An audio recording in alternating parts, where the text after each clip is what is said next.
The Stage Door Show, celebrating the independent artist. With your host, Dave Hondell. Legends never die, but it's crazy they dying all the time, even in this lifetime. So young, surprise, more drugs I'm finding, lost love, I'll find it. Legend in the making, now leave when it's Hi everybody, welcome to the Stage Door Show tonight. This is Dave Hondell. I am excited to have this guest back. This is his second appearance on the Stage Door Show. Alasadir is a hip hop artist out of Denver, Colorado, and we're so happy to have him back because he's got some new things coming up. So how you doing, Alasadir? I'm doing pretty good. How you doing, man? I'm doing great. You know, so I was going to ask you what you've been doing since your last appearance, but you've been really busy. So you have a new album out a couple days ago. So talk about that. Hell yeah. It just released. It's been a long time coming, and I feel like it's a good step going forward from my last stuff that I previously released, and I'm great to have it finally out and have the world listen to it. You know, let's remind our listeners, we have a lot of new listeners since the last time you were on, Alasadir, and I want to kind of remind the listeners that were already here, but a lot of new listeners. We gained about 20,000 followers since then, so let's talk about who you are and, you know, like your music, and I know you infuse a lot of indigenous sounds into your music, and, you know, talk a little bit about your background and really how you started, you know, really kind of getting into the music scene. Well, congrats on the growth. I feel like music, I've always felt like I've wanted to do music. I just didn't know what yet.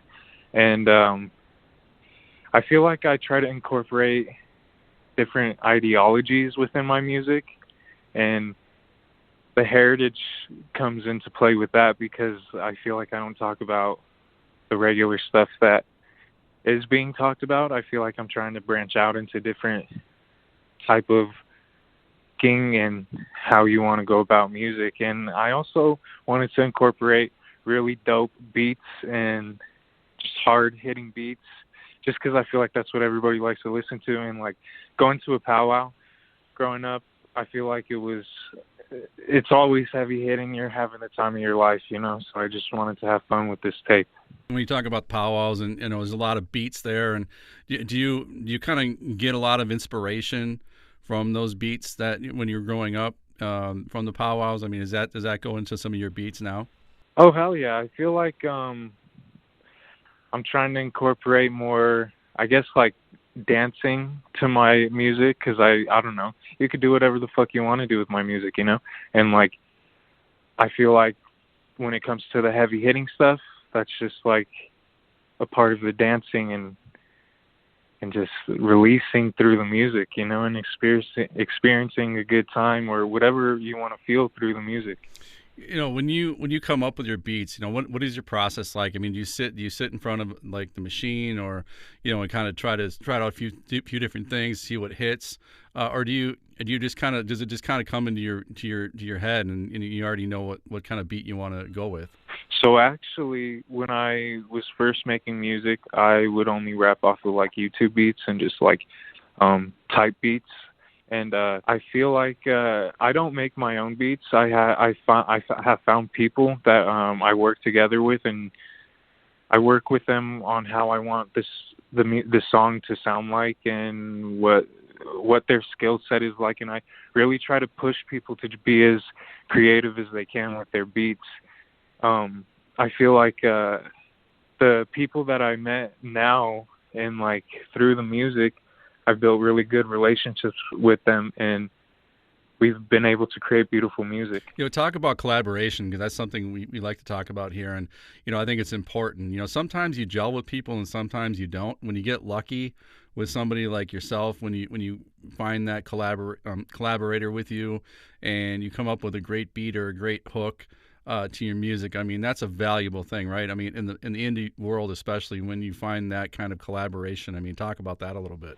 Oh, yeah, for sure. And, like, I can't help but be thankful for the people who have helped me, because the creative process in it and, like, the what we put into it and the outcome of it all is just, it's crazy, because I feel like we're able to work together to just make different kind of sounds, but I feel like I wanted to also push, like, I want to push a message, but I want people to be able to listen to it and jam out to it. I don't want them to just sit there and be like, oh yeah, that was very lyrical or very this and that. I just want you to like listen to it, have it be in your subconscious, or listen to it up front, do whatever the fuck you want with it, but just have fun with it, you know? What kind of streaming platforms, I mean, do you prefer? I mean, obviously there's a lot of them out there, but do you find that there's one platform that you get more plays out of than the other one, or are they kind of similar? I feel like I've seen a lot of growth through Spotify, and I feel like I was able to build relationships with certain people to allow me to be on certain playlists and branch out to different areas of the country and have different types of listeners. And I feel like Apple Music is pretty good too. I like listening to my music on Apple Music. It just sounds good to me.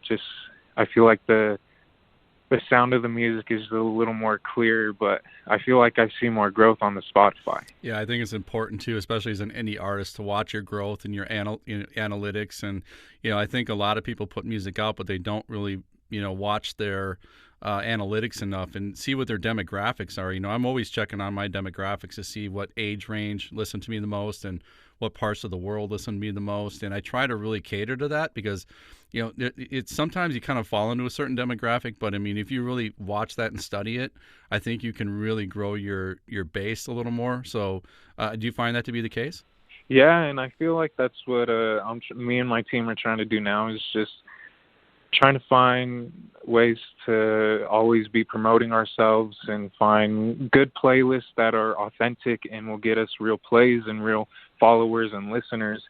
And, we're always just trying to find things that will help us. What do you, as far as promoting yourself, especially during COVID, I mean, it's been a year now, and, things, obviously look promising with the vaccines and things about getting back out and performing. But for the time being, when we're obviously still in our homes more, what are things that you're doing, you and your team, to promote yourself? And what kind of mediums are you using, and how are you promoting yourself to try to stay ahead of the rest? I think video content is really important right now, and that's what we've discussed before. And, trying to find ways to make music videos or little reels or little TikToks and just things to help us create a visual behind our music. Because I feel like the thing with music is it's not just an audio thing. You can make it be a visual thing too, and I feel like having videos will help. People want to look at you too, So like I feel like it'll give people an idea of who we are and what kind of creative people we are. Speaking of that, I kind of grew up in the '80s, so that was during the basically the inception of MTV and VH1 and a lot of the music television. It's kind of started back then, because a lot before that it was just music. And when that started, I mean, literally we were glued to the TV watching every single video. In fact, to this day, I'm still remembering exactly what the video looked like. And every time I hear the song now, that was back in the '80s, I go right to that. My mind goes right to that video and that image in my brain. So, I think it's an important thing. I mean, I was a music video director for many years, and I think that the marketing yourself through video is important, because if you don't do it right, they could have that vision in their mind that's not as good as it could be. So, I mean, that's an important thing. Your ideas about being creative, I think that's great. But do you put thought into that? Like, this could be the vision that they have when your song comes on, even if they're not watching the video? Yeah, I kind of feel like, I don't know. I think about having a team, though, is that if we do make something that isn't up to standard or what we think would be good enough to release, then I feel like we would tell each other and find different ways to be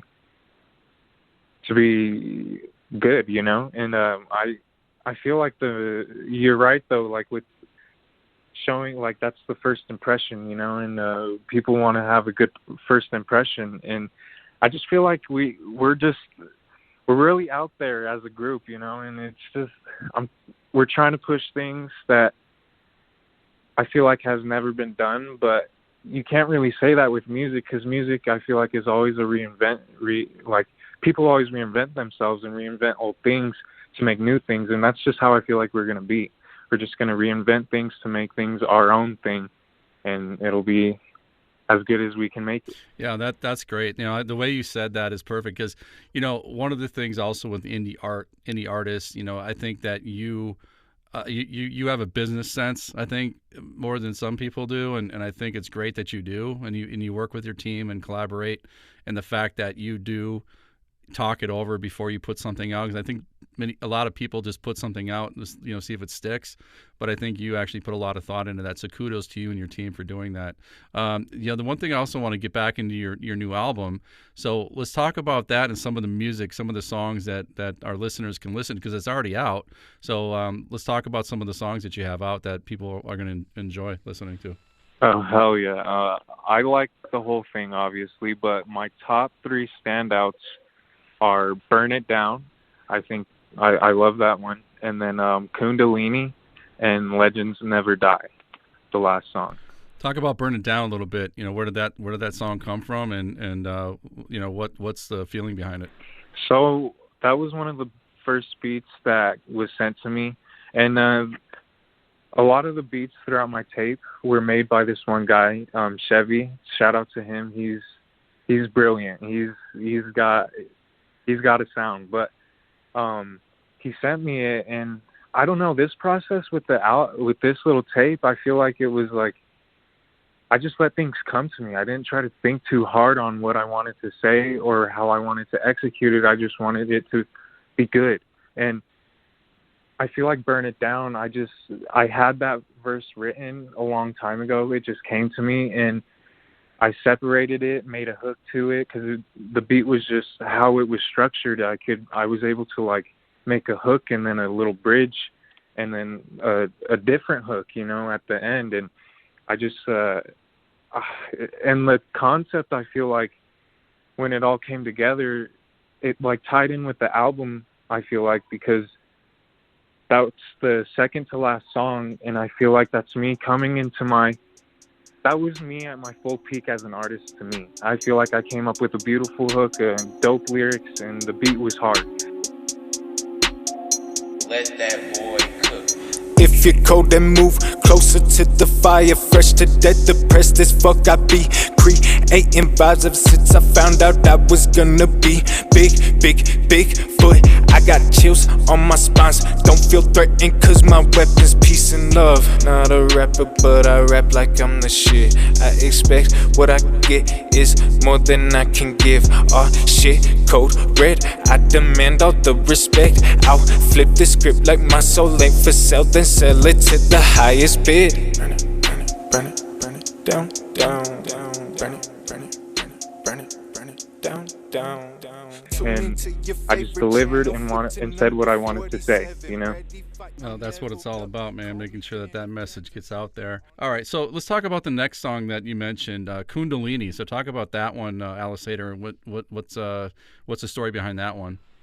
So like I said, I just feel like a lot of the lyrics and a lot of the words that came out of me during this tape, it just came out of me. In the writing process, a lot of times I would either be writing on the way to the studio, or I wrote in the studio and recorded. And Kundalini, I feel like, was one that I made right there. And I had the beat sent to me like a few weeks in advance, so I just was just jamming out to it and arrived to the studio, did my thing, and Azine, who mixed it, did his thing, and he made the beat too. And that's just, to me, another one that was like, we both came together on it and killed it. Put in work, smoking perk, sip some gold to lose the nerves. Breaking out the box, hot bass shooting past my nostrils. Turn the lights off, then I offer white candles, handing over herbs and salts. Serpent rising to unlock the blockage. They like possum, impossible in front of my face. Stand up like a bear, can't care who crossed my path. This song's like feeling away. Yeah, fuck them pain. Yeah, fuck them pain. Yeah, fuck them pain. Yeah, fuck them pain. Yeah, fuck them pain. Yeah, fuck them pain. Yeah, fuck them pain. Yeah, fuck them pain. Life is feeling bleak. Yeah, I fucking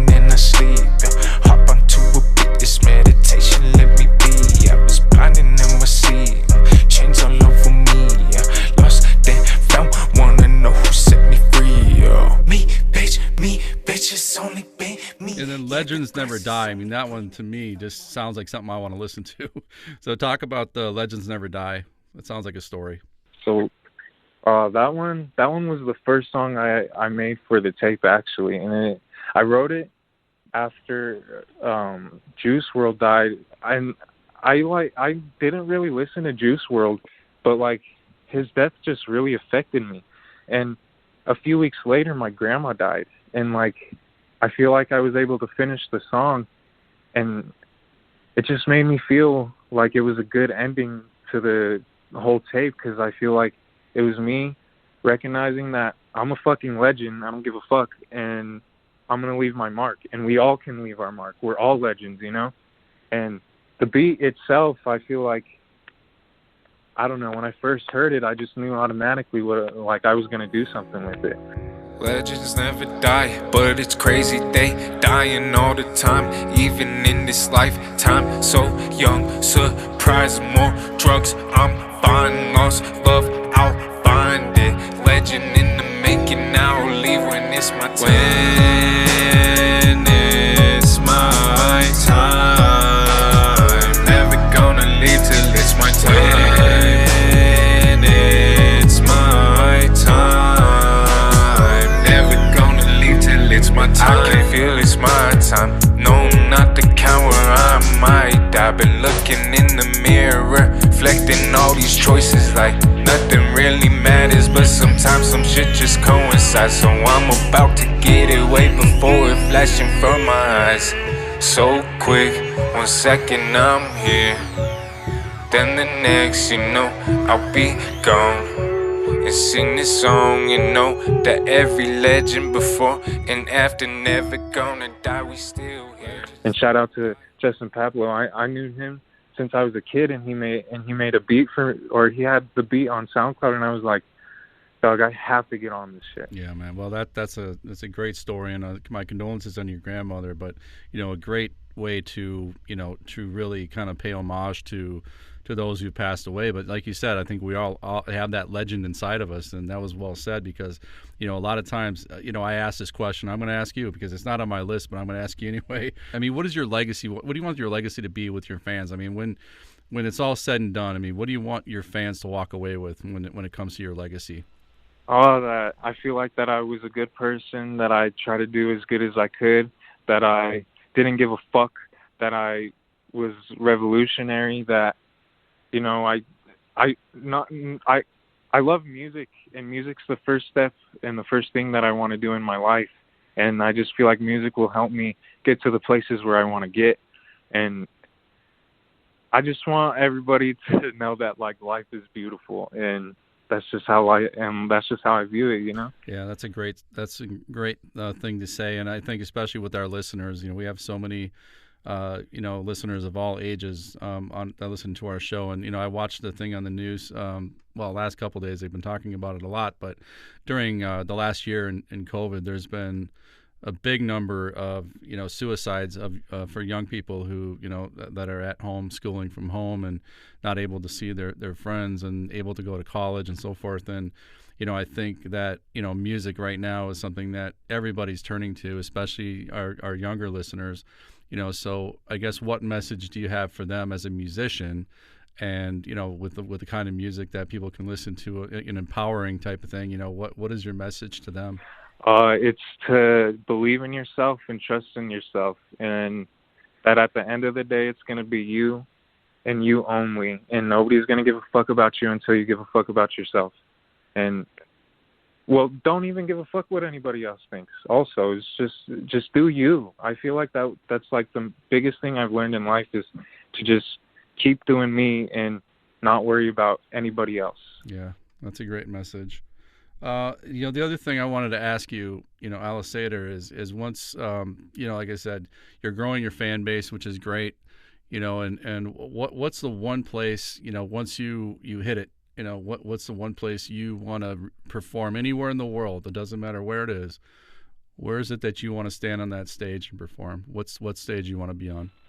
Oh, that's crazy. I don't even know. I feel like I don't even know. I've thought about that before, I feel like, and thought about like having I would love to like perform just, I guess, anywhere in the like anywhere that's like a big city that, and just have a section of a road blocked off and have like kind of like a block party type shit, and just have like a music festival in the middle of the street and perform on the stage there, you know? Like a big party, man. That sounds fun. We need to get back to that. You know, hopefully we can get back to that soon, and you know, we can within months here we can get back and live a normal life and get back into the performing. And you know, I think, you know, you've been spending a lot of time recording, which is great, but now you can actually support those recordings with live performances hopefully really soon, and we're so excited for that to happen. So tell everybody where they can find you on social media and how they can find your music. So on social media, on Instagram, you can find me at Alasadir. It's _ ALASADIR _, but I feel like you could just type in Alasadir and I'll pop up. And then Twitter, I'm at Alasadir2, and Facebook, I'm just under Alasadir. So follow me on all that. On YouTube, I'm under Alasadir. Just type in Alasadir. That's ALASADIR. And the name of your new album? Let Me Work on Myself. Let Me Work on Myself. And it is out now, everybody. So make sure you go to all streaming platforms and pull up Alasadir. And some of the songs we just mentioned, Burn It Down, Kundalini, and Legends Never Die. And there's several other ones on there as well. So make sure you check out Alasadir. He's the bomb, and I can't wait to have you back again, Alasadir. It's always great talking to you, and best of luck with your new album. Hell yeah, thank you, man. Thank you for having me on the show. And yeah, it's on all platforms. Go check it out. Put in work, smoking perk, sip some gold to lose the nerves, breaking out the box, hot bass shooting past my nostrils, turn the lights off, then I offer white candles, handing over herbs and salts, serpent rising to unlock the block.